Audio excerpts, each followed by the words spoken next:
Hi everyone, doing something a little different here. Just wanted to make a video because I had a thought I wanted to share earlier about the question of whether or not money buys happiness. I made a post about this, but thought it was worth talking about it. Some people don't like reading. They'd rather wait for the movie, so that's what this is. On the question of whether or not money buys happiness, the answer, there is an answer. It's just not a simple yes or no. But I realized the answer was given in Fiddler on the Roof when Reb Tevye sings If I Were a Rich Man. Those who know me know I'm a musical nerd, and If I Were a Rich Man is one of my favorite songs from Fiddler on the Roof.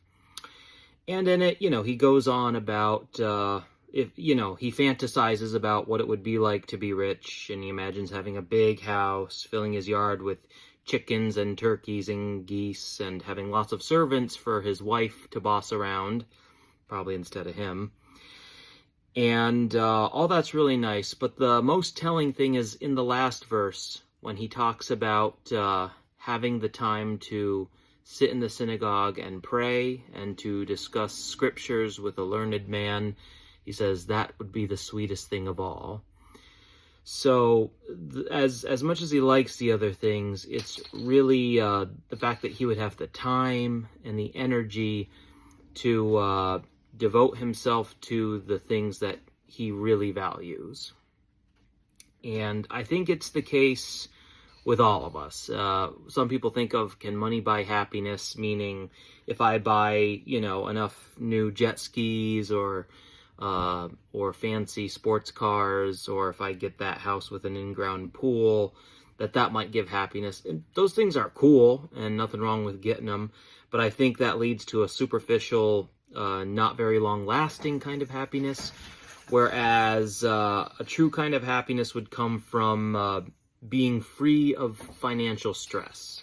It's not so much that the money equals happiness, but those who feel constant financial stress and basically just working to survive, it preoccupies you, and it makes it harder to pursue other passions we might have. So that was my thought on that.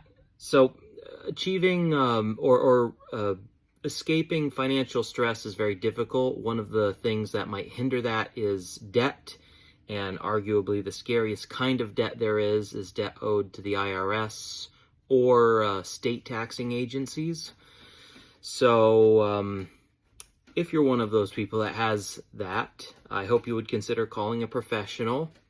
I happen to know a guy, it's me, who handles cases and, works them, sees what's appropriate, whether an offer and compromise is appropriate, whether a reduced amount payment plan is appropriate, seeing if someone qualifies as an injured spouse or innocent spouse. The devil is always in the details, as always. But I hope you might consider visiting my website, isdartax.com, or giving me a call, number in the description, website link in the description too. But yeah, those are my thoughts for tonight. I hope everyone has a wonderful evening, and I will talk to you all later.